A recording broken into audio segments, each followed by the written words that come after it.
Shore Regional Health. Here today with the latest installment of the Ask the Expert series. And joining us in the studio, Greg Bortz, Communication and Marketing Specialist.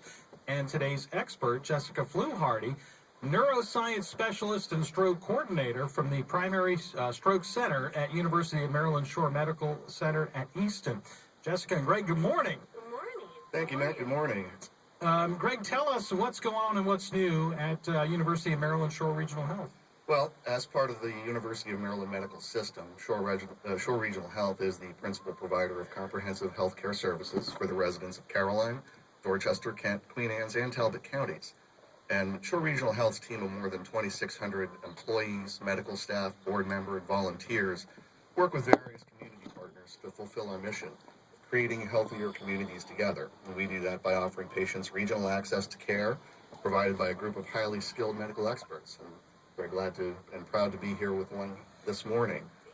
May is National Stroke Awareness Month, and here to talk more about that is Jessica Fluharty from our Primary Stroke Center.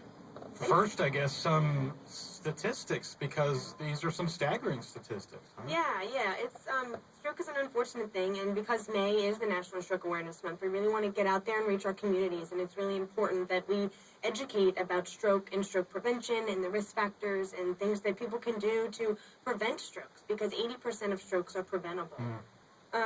So stroke is the leading cause of long-term disability in the United States right now. I'm proud and excited to say that we have went down from the third leading cause of death to the fifth leading cause of death now. So it's we've really made some good strides in stroke and stroke care. University of Maryland treats nearly 300 strokes every year, and we treat them at Chestertown, Easton, Dorchester, and the ERs in Queenstown as well. So the focus that I want to talk about for May is FAST. I want everybody to think about FAST. So FAST is an easy way to remember the sudden signs of stroke. And when you spot the signs of stroke, it's really important that you think time, which is the T in FAST, and because you have a very short amount of time that we can give you, there's a medicine that we have that can help change or help better your stroke outcomes. So when you think FAST, the F stands for facial drooping, so you want to look to see if one side of the face is drooping versus than the other. Arm, ask them to hold their both arms out, and if one is weaker than the other, if one falls or they can't hold their arm up, that's another sign of a stroke. Slurred speech and trouble getting their words out is the S, and then T is time.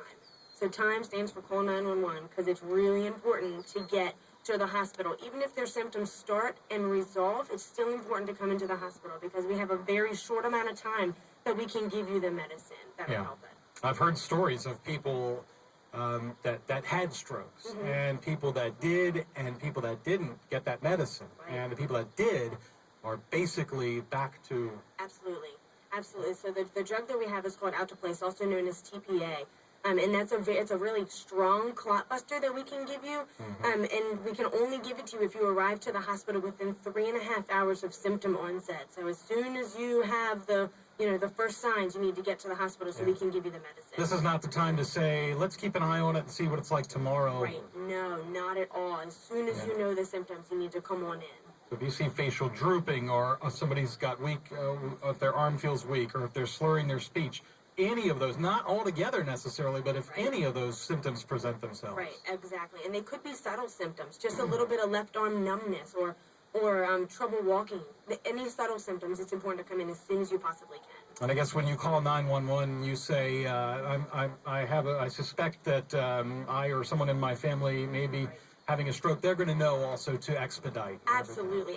So we work really well with our EMS systems, and I can't say enough about the Talbot County emergency systems, the Caroline County, Queen Anne County.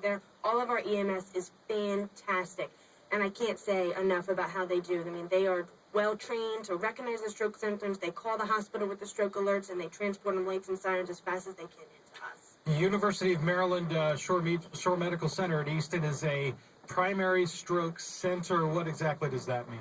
So, as a primary stroke center, we are held by the state to provide better outcomes to stroke patients. So, being a primary stroke center makes us have things readily prepared, such as the brain attack team. I don't know if anybody's in the hospital and has heard the brain attack team called overhead. That's our stroke call, kind of like a code blue or anything. That's our stroke codes. I mean, when you hear that call, you can expect that there's a team of people that will respond to the bedside to care for you. Can you give us kind of a layman's definition of what is a stroke and what happens in the body? Sure. So there's two different kinds of strokes. You have the ischemic stroke and the hemorrhagic stroke. Hemorrhagic stroke is when you have bleeding in the brain. Unfortunately, when you have a hemorrhagic stroke, we cannot give you the medicine to help because it is a clot buster. So if we give you the clot buster, you're going to just bleed more, and that's unfortunately we can't do that. However, we do have a neurosurgeon that is on site, and if we don't have him there, then we are closely working with the University of Maryland in Baltimore, so we can care for those as well. But the ischemic stroke is a clot. So when you have a clot, the part of the brain beyond the clot doesn't get blood flow. And when you don't get blood flow, you have all the neurons that are lost. And there's so many neurons in our brain, and so many are lost so fast. That's why time is brain, and it's important to come in as fast as you possibly can. Yeah. What goes on, and what can maybe a patient and their family expect? What happens at the hospital when they get there? So at the hospital, you can expect to have a whole slew of team of people come in and talk to you, to come in and see you. You're going to get your CAT scan done. You'll get some lab work done. You can expect that the emergency physician will be speaking with the neurologist, and then we'll talk to you about whether you are a candidate or not for the drug. And then you can expect to get admitted into the ICU and things like that. So we have a whole comprehensive program that we do for each stroke patient. Sounds like it. Tell us about some of the risk factors that contribute to stroke and, the things that we can control, what we can do about it. Right. So as I said before, 80% of strokes are preventable. And they're preventable by the modifiable risk factors, which are smoking. If you smoke, quit. We all know it's bad for you. Quit smoking. Control your cholesterol through diet, exercise, and medicine. You want to control your blood pressure, also through diet, exercise, and medicine. Control your diabetes, again, through diet, exercise, and medicine. Exercise at least 40 minutes a day, if not more. If you can, if you can't do 40 minutes a day, do 10 minutes 4 times a day, as much as you possibly can. And maintain a healthy weight, again, by diet, exercise. It's important to do that. Absolutely. And talk about some of the resources in the region that are available for stroke patients and their families. Absolutely. So the Stroke Center works through with the community, and I'll go out and I'll do some stroke education in the local senior centers or in the 4-H clubs or the what's the word? Rotary Club? Rotary Club, yeah. So I apologize, I said that wrong. Yeah, community organizations. You're talking to people. Yeah. Right, so we do a lot of community organizations. And the other thing that I'm extremely proud to discuss is our stroke support groups. We have 2 stroke support groups, one that's located in Easton and one that's located in Queenstown. And it is open to any stroke survivors and any of their caregivers as well. I really think that it's fabulous that stroke survivors come out and talk to each other, because somebody's experiencing the same thing that you are. And sitting at home by yourself is depressing and it's sad. So coming out and talking to people is really, really, really important. The Eastern group meets the first Thursday of every month at the Presbyterian Church from 1 to 2:30. And the Queenstown group meets the 4th Tuesday of every month from 12 to 2. And I imagine there's plenty of information as well at umshoreregionalhealth.org, right, that people can keep up with. And we're putting a special focus on it because May is National Stroke Awareness Month. Jessica, did we cover all the information today? We did. Thank you so much for having us out. And if anybody has any questions, feel free to call me at the hospital, and I'll be happy to answer any questions or come out and talk to whoever. I'm all about promoting and talking to the community. Jessica Fluharty, Greg Bortz, thanks for visiting this morning. Thank you so very much. Thank you. You guys take care. Have a great day. 8:50 at 96.7 WCEI.